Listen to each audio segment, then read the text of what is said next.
True friendship. I still remember that afternoon as vividly as if it were yesterday, when I first asked the master, "Master, what is a true friendship?" The master was practicing calligraphy, his brush gliding with gentle, relaxed, and honest strokes that made my heart feel serene just by watching. Without rushing to answer, he paused slightly, then unhurriedly asked, "Have you ever heard of the friendship between Bo Ya and Zhong Ziqi?" I nodded. I had heard that story of true soulmates countless times, yet every time it was mentioned, my heart still fluttered like the very first time. What about the story of Damon and Pythias? I blinked in surprise. No, I have never heard of it. The master lightly dipped his brush into the inkstone, his gaze seeming to pierce through to ancient times, and recounted, Damon and Pythias were two friends living in ancient Greece. Pythias was arrested for opposing King Dionysus. Knowing his friend was about to be executed, Damon offered to take his place so Pythias could go home and bid farewell to his family.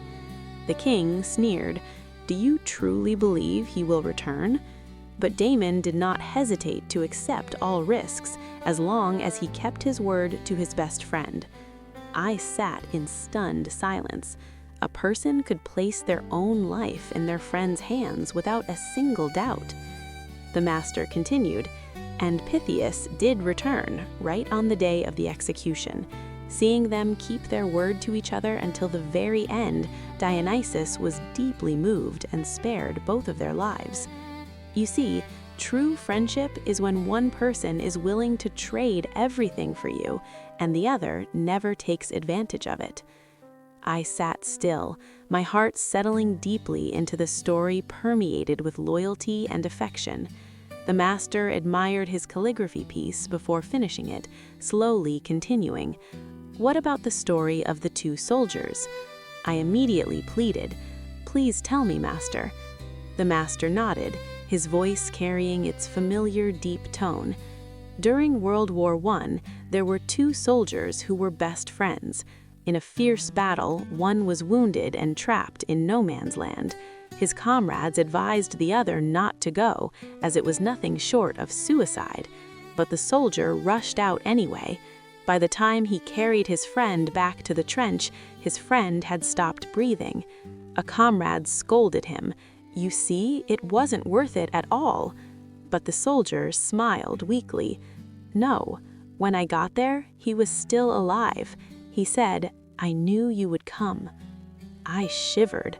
A final word before passing away, not of resentment, not of pain, but of a fierce, unwavering faith in friendship. After pondering for a moment, I asked, "Master, does a great friendship always need to be tested?" The master smiled and shook his head slightly. "Not necessarily. Friendship does not need tests to be proven, it needs understanding to endure.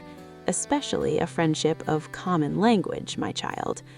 Feeling a bit confused, I immediately asked, "What is common language, master? Does it mean speaking the same tongue?"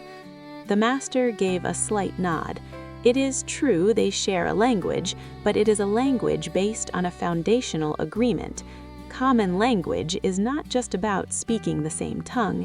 It is when people share a mutual awareness, a shared frame of reference, and a shared life philosophy. When people share a common language, they easily reach consensus, and when there is consensus, they will walk together as companions." I had a sudden awakening, feeling as though I had just grasped something profound. Then I understood. Close friends, longtime partners, happy couples, they all share one thing. They understand each other. But that understanding does not merely come from speaking the same language, but from viewing life through a shared lens. I continued asking, "So a close friendship is exactly common language, consensus, and companionship?" The master put down his brush, his gaze distant. "My child, a close friendship is not just about someone walking a segment of the road with you. It is about someone with whom, even as time passes and distance separates you, the moment you meet again, you both still understand each other like the very first day. Even if they are not always by your side, they are someone in whom you can place your complete trust, and vice versa. But before you can find such a soulmate, the master paused. I asked eagerly, "Master, before finding a soulmate, then what?" The master smiled and slowly said, "You need to become your own soulmate." His words rang like an awakening bell. "Master, how do I become my own soulmate?" The master replied slowly, "First of all, you must understand yourself. If you don't yet understand yourself, how can others truly understand you?" I nodded, still a bit uncertain. "But how do I understand myself, Master?" The master smiled. "Listen." "Listen to whom?" "Listen to yourself." I froze. For so long, I only knew how to listen to the outside world, to the expectations of others, to the noise of life. Forgetting one thing, I had never truly listened to myself. The master put his hand on my shoulder, encouraging me. A person who truly has a soulmate is one who has first learned to be their own soulmate. When you master your inner self, embrace who you are, and love and appreciate yourself, you will attract kindred spirits. My heart full of reflections, I asked softly, "Then if I already have a soulmate, what should I do to preserve that friendship?"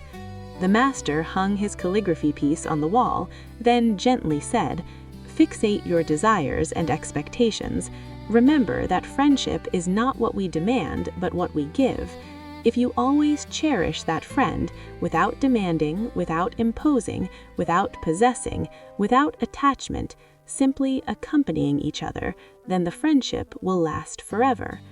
I sat still, my heart suddenly feeling incredibly light. From that day on, I stopped struggling to find a soulmate and began to learn how to become my own soulmate.